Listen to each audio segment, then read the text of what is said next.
Now, guys, welcome to today's Mindset Minders. I'm really, really privileged today to just have a friend, just somebody whom we connect really deeply, a client, and somebody every time I see him, maybe twice a week, just lights up my day, lights up my week. Really dear friend here. I've got one of my friends, best friend, actually, I could say, called John. Yeah, John, you didn't know that. Nice. You didn't know that. Best friend. Yeah, John Hunter. We've increased. This is just one of those guys, his drive, his dedication, his work ethic is just second to none. And I thought, what would be the best thing for us to be able to actually get so much details in John's brain at a very young age? This guy was just working hard and killing it. And I can just say this, at a young age of maybe 30, he has already made his million. And I just wanted to sit down with you, John, to understand you, where you came from, how you did it, and how and what it is. So, guys, today, welcome John Hunter. And I'm just so happy to be here with you, John. Oh, thanks for having me, Tom. It's good to be here and sit down with you. Yeah. Now, John, just tell us first what you do and whom you work for, or what you do. What's the nature of your... So I always think of myself as selling homes for people, but I sell real estate in Western Australia. I'm at an office called William Porteous Properties. So our office is in Dalkeith. If you're familiar with the brand, Willie, our boss, Mr. Porteous, he has been selling Perth's premium homes for the last 50 years. He held the record in Australia for selling the most expensive home for about 12 years, and it was $57 million in Mosman Park. So it's a very affluent real estate office in that regard. We're based in the western suburbs of Perth. We sell unique homes all across Perth. And I've been doing this career now for 12 years. Since I was 18, I got into the industry and worked my way up and learnt from a lot of amazing people along the way. And then the last 5 years, it's really transformed. So, Wow, congrats, John. Thank you. At the age of 18, most of us don't even know what they want to do, what to be. We are busy running around, trying to discover us. What was it that made you decide this is what I want to do? Well, it was a bit of a Y junction or a sliding doors moment. I used to be an eventer, so equestrian. Yes. So that's where you do the dressage, pretty horse dancing, fast cross-country, jumping over jumps and hedges and things like that, and then show jumping on the final day. And I was 17 and my parents had helped support me a lot in that endeavours of travelling over east to compete in Sydney and Melbourne and Adelaide. And my top horse, when I was about 17 and a half, he broke from an injury, he had like a ligament injury. And my mum went, well, what are you going to do? And that was that sliding moment where she was like, either get a really good job or marry really, really well because you need to pay for this yourself now. And I thought, okay, I need to go to uni or I need to get into an industry where you can make really good money and it's uncapped. So the more effort you put in and the harder you work, and if you're going to hustle really hard, there's no ceiling on the level of income. And so I looked at different areas of what I could do. I could go back to university and I could do a commerce degree and go entrepreneurial and different things like that. And then someone suggested me real estate because I said, well, you love people, you love negotiating, you love performance, and you've grown up with a housing background with parents being builders and always renovating homes. So I sort of thought, oh, this would be cool. And there was an idea that was sparked when we were driving back from Cottesloe Beach and they were like, maybe you should do real estate. We're driving through Peppy Grove. And I was like, yeah, I could sell real estate. All right, let's do it. And they're like, I said, I'm going to sell around here. And my friend went to me, oh, no, maybe you should start with like apartments or something smaller or out in like a more accessible area. And I was like, no, I'm going to sell where I'm going to end up living, not the other way around. So it all started from there. Now, take us on your first day. What was when you decided to do it? How did you go? I'm just looking. I've actually, before this podcast, I had somebody who was talking to me that they want to start real estate. They want to be able to get into the industry and sell, and they think that's where the money is, which everybody thinks that. I want you to take us from the first day you made that decision to actually getting the opportunity. Well, I made the decision. I went and did the course. I think I thought it would be better to do the course ahead of time rather than try and look for employment opportunities without having been registered. The course was great. It was at Rio. It was very quick. It was only 2 weeks. I can't believe you have to write legal contracts after 2 weeks and they think you're qualified. You're absolutely not. But from there, I had gone to then a few recruitment places and everyone kept saying, well, you need experience. And I was like, well, you can't get experience without having had a job first. So then I thought, well, this is backwards. Why don't I just walk into a few real estate offices with my resume? And I think just sending a resume in by email or calling is so, I think, in my opinion, a bit weak. I think if you actually show up and say to people, hey, this is me, because at the end of the day, that's who they're buying into. And that is part of real estate. And I just showed up and I was lucky enough, I walked into an office in Claremont and the owner of the office actually came out and spoke to me, and then we were in the boardroom for 3 hours having a great chat and he hired me on the spot. Oh, just like that. Like that. But I'd went to a few places before that same day in my suit and looking, I was like 18 and tiny, skinny and a few pimples. And adolescence kicking in. And no one had come out. And then later on, when I was getting more successful a few years down the line, a few principals or owners of those businesses said, oh, you were that kid that came in that day and I didn't meet you. And I was like, yeah. And they're like, oh, gosh. So are you at the same place where you started? No, that company, I was there for 3 years. I worked under a guy called Simon McGrath who gave me my start. He was one of the top 10 agents in the state at the time. And it was really successful. He was sort of mid to late 50s. So he'd been doing it a while and he was sort of winding down with energy and I was full of energy and enthusiasm and it was a really nice synergy. And so that was a great start. But that first, period was a lot about just learning and listening to people and by osmosis being in the room and hearing the way they talk and why they do things that way and asking lots of questions. Like there's no dumb question when you're starting out. You just got to keep asking questions and learn. Now, yes, I think it was this week we were at the gym and I was training this guy and this guy just looked at me and he looked on the side and he saw you and he was like, oh my God, is that John? Is that John? Yeah. And I said, yeah, that's John Hunter because John sold me my house and I can tell you I bought around 3-4 houses. He was the best I've ever dealt with. That's nice. I went and saw the house first. Then I came the second time and he opened it up to us. But just the way he was, the way he treated us, it was just amazing. So my question to you is, what makes you amazing? Because real estate? It's not just one person who said that. So there is something that you are doing that makes people think you are. I think I grew up rural in Albany and I think growing up with a farming family background, integrity is really important and your values. And I think in business, especially Perth, it's such a small town and then you go western suburbs, it's like -1 degrees, everyone overlaps somewhere. And I knew that early on and I think just innately you always do the right thing. So treat people how you'd want your parents treated or how you'd want your sisters or brothers treated. If you go in with that mindset into an industry can be two of the worst things. You're combining money with ego in real estate and people can get a little bit lost in either of those. So I think looking after people is the most important thing and integrity, you can't get that back if you lose it. And your reputation is so important from the get-go. So always looking after people, always being honest, being straightforward and making sure people understand what you're talking about. So there's a lot to that. It's complex. It's not like just one thing makes you successful. It's the whole compilation of everything together. That's just really, really amazing to have that reputation that people just think you're really amazing. Now, if you look at your journey that you've been in the industry, it's an industry that is really hard. It's about sales. You have to. I think it's commission also. Yes. Yeah. So you have to drive. What makes you not give somebody a property that is actually not good for them because you just want to make that sale and make that commission? Well, I've never looked at it as just making the sale and the commission. I think I've always looked at it as for the client who is employing me, that's the seller of the property. So for them, it's unlocking their desired goal. So either selling the property, why are they selling it? They're moving on, they're upsizing, downsizing. So it's understanding their needs. If you focus on their needs and then giving professional advice, you sort of always come out of it with success. You don't need to focus on getting the sale to then get paid. I've sort of never worried about the dollars so much, but more worried about looking after the client, them achieving their goals, the money comes. You don't have to worry about the money. It will follow. But you just got to always do the right thing. And then selling someone a house, I've always believed you can't sell someone something they don't want. Yeah.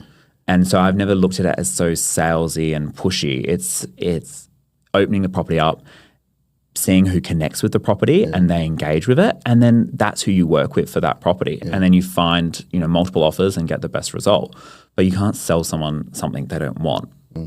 That's, I think, where people think sales is like that. Yeah. And you can only really sell someone something they actually have a desire for. Yeah. That's very interesting. Very interesting. John, you've been in the field for so long. It doesn't sound like you were 18 when you started. It's 12 years. Yeah, 12 years. It's not that long. I feel middle-aged now. I feel 50 inside. 30 is really middle-aged? No, 30 is young, but I feel like all my peers are in their 50s and 60s. Yeah. I'm probably one of the only ones in the western suburbs that is under 45 doing this level of business. Not under 45, under 30. Well, I was under 30 for a while. Now I've just hit the other side of 30. But yes, doing the numbers, sort of selling $100 to $150 million worth of property a year, there's only a very small group, but all my peers at that level are 40s, 50s, 60s upwards. So I just want you to explain to me, these are people who've got a lot of experience on you. Yes. I mean, some of them have similar years actually in real estate, but I think early days of my career, you'd walk in a room. If I walked in with someone who was 40 trying to sell the house and I walked in at early 20s and I looked like their grandchildren's age, they just assumed the person that was 40 was going to be more experienced and better to do the job. Yeah. And that's not necessarily the case. Yeah. I think when you walk in the room, in the first couple of minutes, how you conduct yourself will show them if you're professional and serious and engaged and going to do a good job or not. Do you find maybe in the same content that your age is something people look at because you're maybe the youngest in maybe people who are 60, 50, they're in that industry, but you're the young person. Do you feel like there's any doubt when people are dealing with you? Or early on, when I was 18, I mean, that was very young. 18 to 22 was probably quite young, but I was always working under a team structure at that time.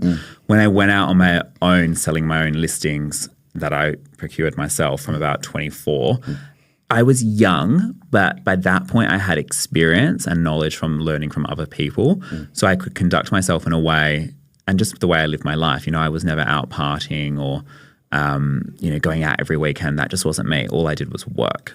And I think that came across. I took it very seriously with fun. And as I've gone from mid-20s to late 20s, I don't think people see me. So old. No, but I think in the context of age, I think it hasn't been. Now I don't think that my age is an issue at all. When my peers are 20 years older, I don't see it as a barrier.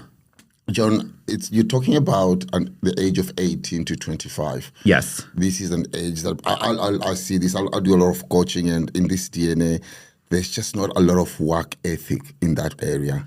Okay. Yes. Where did you, or is it maybe from home, or is it something you're just driven?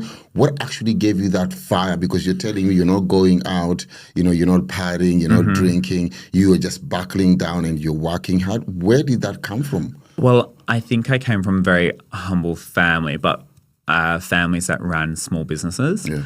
And running a small business, there's a lot that goes into it. There's a lot of work. Yeah. So I, from a very early age, was taught your work ethic is one of your biggest assets. The harder you work, the more success there can be. Yeah. And I was probably very fortunate to be raised with that mindset. Not a lot of people had that upbringing. This home? This is at home, mum, dad, family, all around me. Everyone had businesses. They all worked. Yeah. They all had to hustle for their outcomes, and they all had responsibilities with employees. But they were small businesses. They're not multi-million-dollar businesses. Yeah. And that was what I noticed at an early age. The more you worked at something, then that can unlock what you want to do later. A lot of people, I do see that, my generation and a little bit younger, they don't all have that hustle. They kind of want to live Kim K lifestyle straight away, and they want the bags and they want the travel and they want to fly business and all of that. And I'm like, well, that's great. Hard work. But you got to work hard for that. And you don't always, what your parents have got, you can't start with. So you got to knuckle down and work really hard. And it depends what industry you're in. I mean, different industries allow different opportunities for financial gain as well. And there's different measures of success. It's not just money. So it depends what's important to that person. But I think you've got to be pretty driven to get on with things. So you got that from your family and people around you. What kind of businesses did maybe your family run that So made you? mum ran small medical practices. Okay. Dad, my stepdad, he was a builder, so he had his own building business.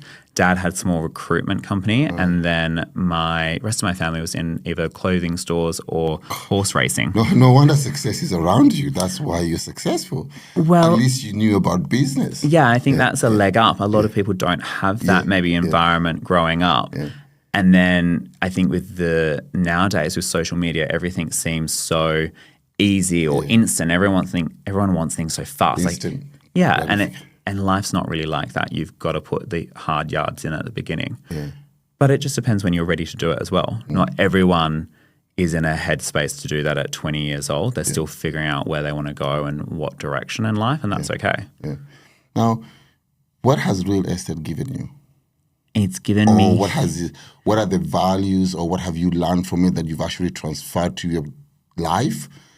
Oh gosh. Well, I think I didn't have much of a life until the last few years. My life was real estate. I lived to work.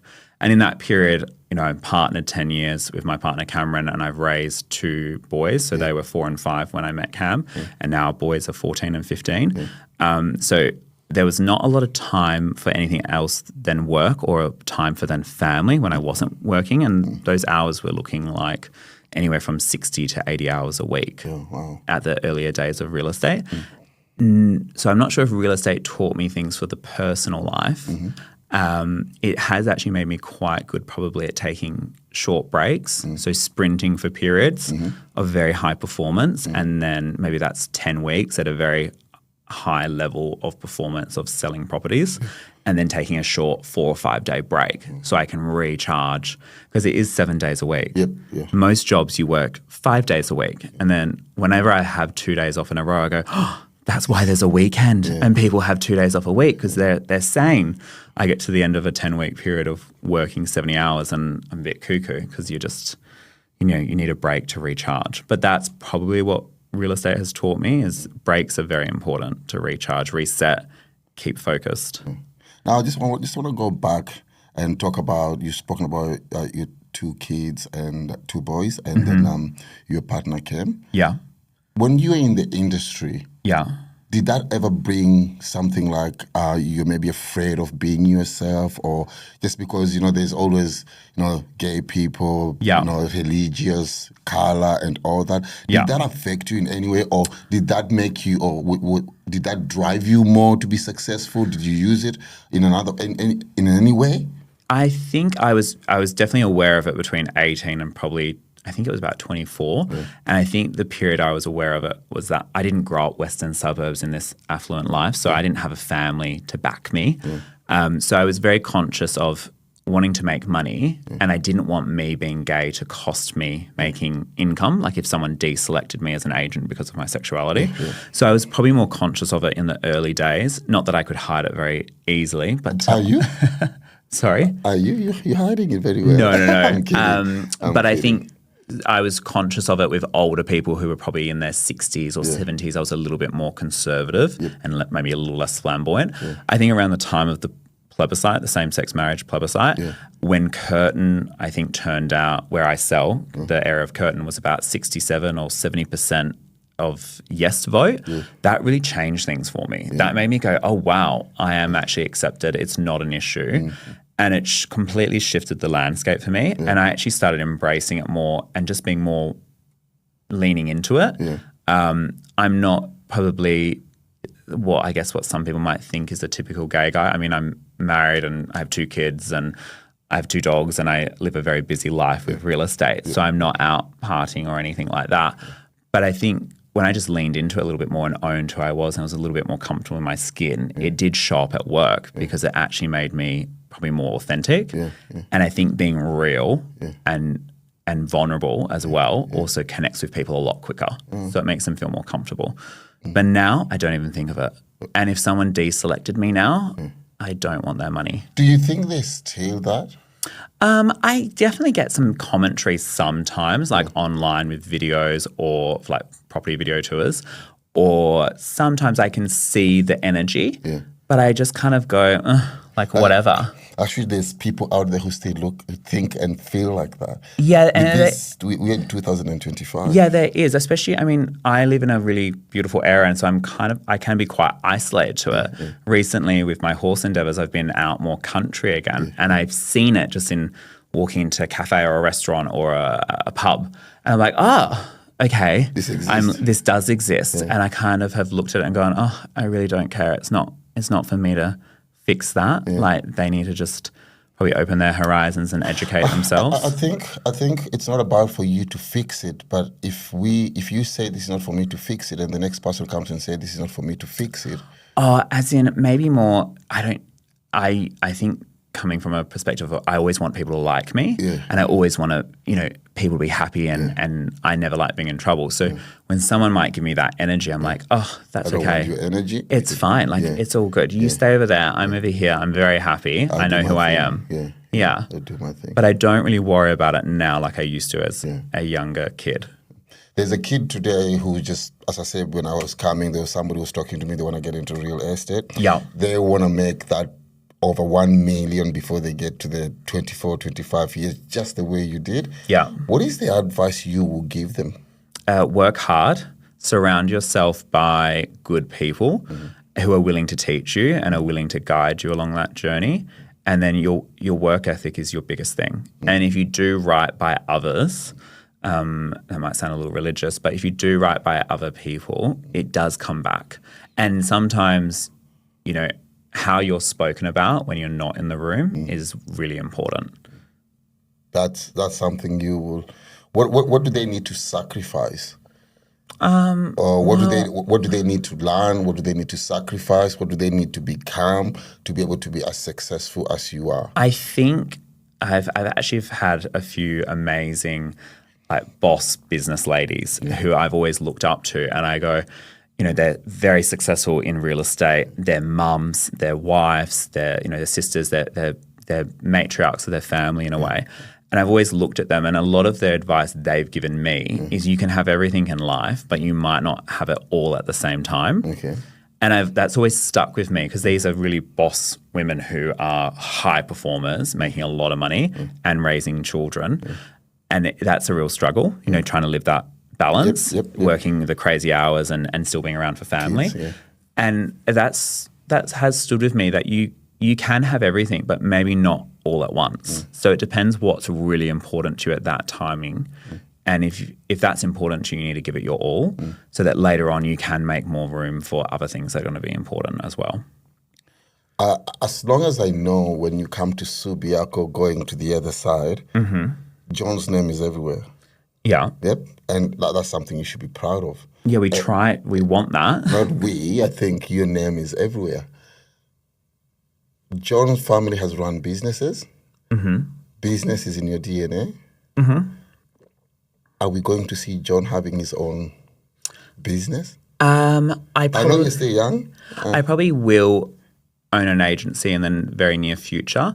I'm very fortunate that where I am, we have a legacy office with Porteous and we have a great family there. So I don't see myself leaving that structure. And there's that natural sort of shift that's probably coming over the next year or 2 years. So yes, I do see owning the office in the future. I don't put that as a lot of pressure, or if I don't own one, that I'm worried. I'm very happy actually being an agent and just doing what I'm really good at. Owning an office then does bring in other elements to your life of managing more people and dealing with all of that. But I think it would be good because I would like to probably over the next 5 years start building a few more young agents around me. And I've already started with my EA, Courtney. She's been with me now coming up 5 years. So this year is her year of heading out and she's going to become a fully fled real estate agent on her own in the next year. So she's going to go from being an EA to a full standalone agent, and I'm going to help her on that journey. So I would like to do a few more of those actually. I find that quite exciting, seeing other people grow and That's grow giving through. back. Yeah, and I was very lucky to have that. So I want to be able to give that to other people as well around us. Now, you've spoken about how busy and how you're working 7 days a week. Mm-hmm. How do you withdraw yourself, recharge, reset, and go? What are the things John does for fun after having, like, you say you work in a 10-week block, or maybe you worked for 7 days, 6 days. What are the things you do to be able to recharge and be able to have that energy? Well, it used to be vodka and martinis. I'm really surprised. Yeah, I love a martini, especially a dirty martini. At different times it evolved. I mean, earlier days it was a lot of family time because with the kids, they were younger. They were sort of 5 and 6, so really wanted to spend time with them and they needed you a lot more. As the career evolved and I was really growing the business, I probably did drink a lot of vodka to cope. And working out every day was always really good because that's like alone time to get focused. In recent years, as recent as the last year, I decided to go back into equestrian and I've bought a lovely Dutch horse from Holland and I've just bought another one that's actually German and they're dressage horses. So I'm now doing that 6 days a week while fitting in. Where do you get the time? You have kids, two kids, got your partner, you've got a job that is really demanding, and now you've added something the on. Horses. Then you have to come to training every maybe 3-4 times a week. Yeah. Then you have to meet maybe with friends, but where do you get this time? It depends, I think, coming back to what you value at different times in your life. I worked really hard to get to this point that I could do the horses the way I want to do it. So eventually this year, I'll probably end up living a little bit bi-coastal. My horses will probably be based in Sydney so we can compete at hopefully top international level and build our way up. So you're pursuing that? Yeah, I'd like to go as far as Grand Prix, which is the Olympic level of dressage. And that might be in the next 3-4 years. That might be a sort of 7-year journey. It depends on how good I am and the horses I have. But that's something I really want to pursue. And that's only going to get more challenging when I'm living on the other side of the country 3-4 days a week and then living in Perth 4 days a week running my business. But it's how bad you want something and if you're efficient with your time, you can get a lot done in 24 hours. I mean, you can sleep for 6 or 7, but there's a lot of hours in the day. And you've just got to be really efficient with your time and don't waste time. I mean, a lot of the time I hear people say, oh, I'm really busy, I'm doing this, I'm doing that. But they could do that in 5-10 minutes and they've just wasted 4 hours. You know, you've got to get efficient if you want to put a lot of stuff into that life. I normally tell people when people say they're too busy, I'm just saying it's not a priority for you. Yeah, as soon as you make it a priority, it's amazing what happens. For some reason, you get the time. Yeah, if I said go work out tomorrow morning, you get $10,000, I'm sure they'd show up. Everybody will be jumping on it. But if you tell them just go and work out, they're not going to do it. John, I'm sitting here, I'm listening to you, you're talking about maybe the next 2-3 years, there'll be a shift in your workplace, maybe you're getting maybe more role into being in a partnership. You're talking about, the horse and there's just all these goals that you're planning. What drives you? With real estate, it's the success that allows me to then now probably pursue things like real estate transactions of properties I want to buy for myself and the horses and what that allows me to do. It also allows me to help my family, my extended family. Opportunities that will give to my kids as well with them buying houses and all of that. So that's probably at it. But what drives it? I mean, I don't think I'm that unusual. I think a lot of people are pretty driven. There's always something that is driving people. Yeah. People get driven by money. People get driven by family. People get driven by seeing different places. There's always like maybe people get driven by maybe I want better life for my kids, my mom, my parents. So there's always there's somebody who's running away from where they were so poor, so they want to be able to never be there again, like a little bit of that. There's always like a why. I think if you ask my family who've known me through this whole journey, growing up, horses, then the real estate career, I think they all would say to you, I was always going to end up in a monetary sense successful. They, from a young age, they could just see I was going to make it happen for myself. What did you do when you were young that made them feel? I was always entrepreneurial. Yeah. I mean, I would sell lollies to friends. I'd buy them from the store and then sell them to friends at a profit. Started very early. Yeah, I always started early. I always had little businesses as a kid growing up at different stages. You know, my parents were always great about the horses, but if a saddle was $2,500 for an average saddle, but I wanted one that was $5,000, my parents would say, we'll pay for the first part, but you've got to come up with the other $2,500. Get a job. Go work. We work. And so I always had little side businesses. So they taught me that from a young age, the value of a dollar. Do you pass the same principles on your kids? I think our kids a little bit. I've noticed recently with them that our eldest needs to get a job this year, and I said, you need to do your resume up and you need to put it together, and he did it amazing because he's very academic. He put it all together and it was absolutely brilliant. But actually then going out and applying for the jobs or handing the resume in, he hasn't taken that step, and that's okay. I think he's a little bit more shy on that front. So I am pushing with them the value of a dollar. Yes. They're very respectful boys. We've always had have jobs to do around the house, and that would get pocket money. Good. And I've always explained to them about tax. I've talked to them since they were 8 years old about. To avoid it or to pay it? No, to pay it, but how much it is. Oh, it's a lot. It's a lot. So you will know because you're paying a lot of it. Yeah, but I'd explain to them. If you're making 2 million, at least maybe 1 million is going. I know. It's going away. It's a lot. Yeah. But I've always explained to the kids, you know, when they would get lollies, I'd be like, here, there's 2, that's tax. So from a young age, I've always taught them financial things. Yeah. But I do think drive is different. I grew up a lot more, you know, a normal sort of upbringing, and I think I wanted things, so I had to work for them. Yeah. So I probably need to start instilling that a little bit more in our kids. But I do want them to be really focused on school because they're very into this. Would you like them to do real estate? The door, I think the door is there. I think one wants to go into medicine at the moment, and the other wants to go into probably banking, investment banking, or commerce. They just don't like the real estate thing. I think they might at some point.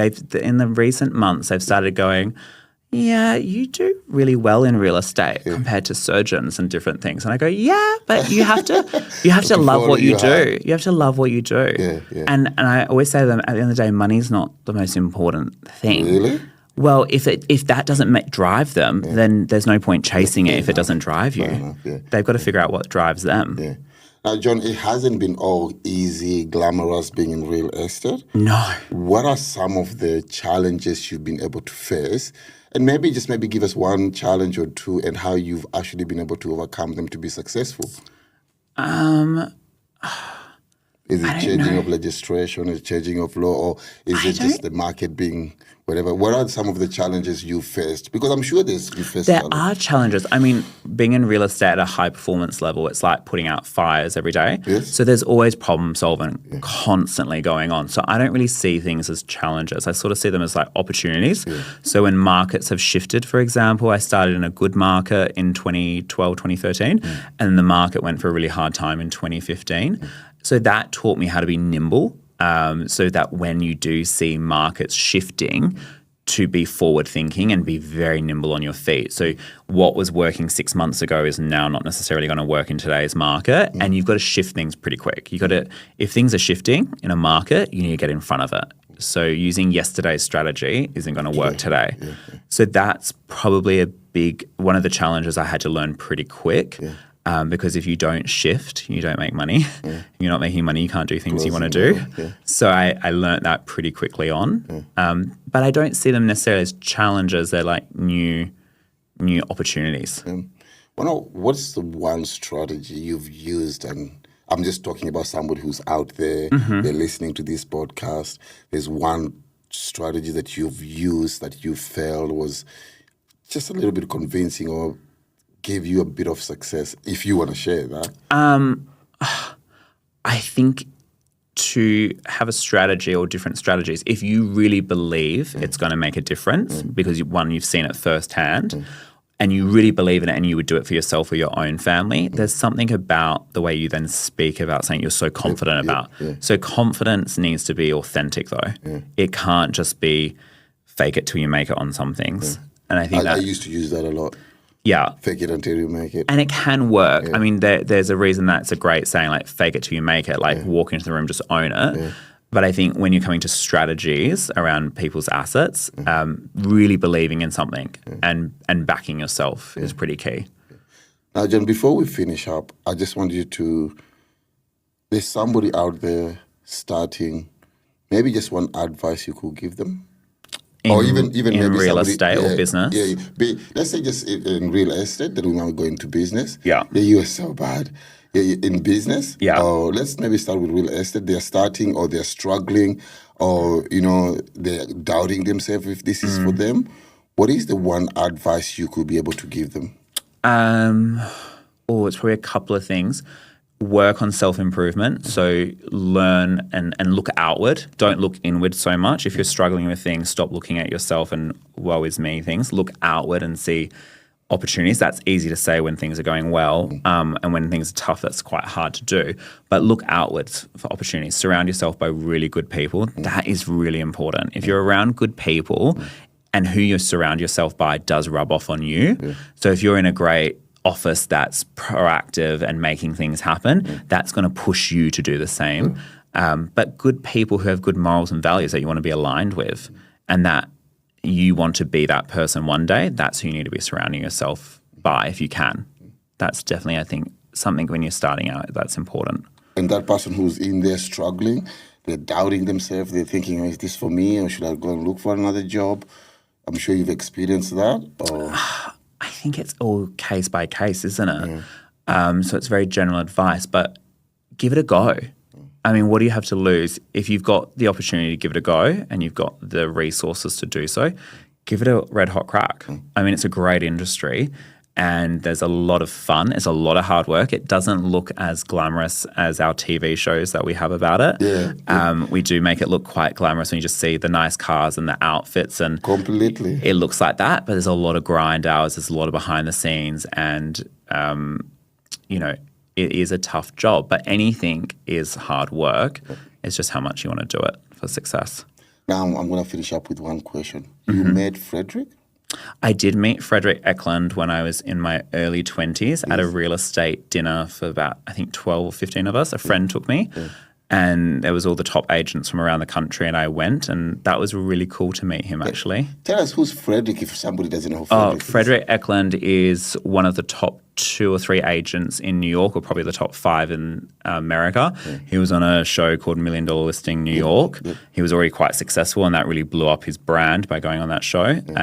So I got to have dinner with him and we actually just talked about kids. I mean, every other agent was going up to him trying to talk about real estate and how well they were all doing. And I just went up and talked about our kids, and he was wanting to have kids at the time, and we had a really lovely chat. And what did you learn from him? Is there anything that you learned from him that actually inspired you? That was interesting. I realized there was a performative side of like how he comes across on TV potentially, and then a real sort of more shy-like quality about him in actual real life. So that was interesting.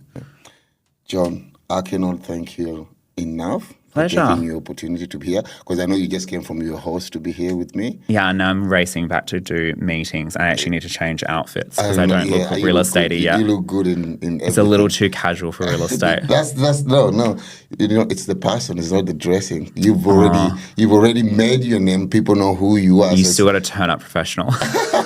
But I just want to thank you. I want to wish you all the best in whatever you're doing, your future endeavors, which is the horse riding, whether it's the business, taking over the business. I could not have asked for a better person to come here and share this moment. So I really want to say thank you. And thanks for having me. All it's the good best. To chat and hang out. For sure. I'm sure we have to hang out more. Yeah. Because you say you have to hang out with people who are influential. Yeah. So you have to make sure we hang out more. Sounds good. Thank you.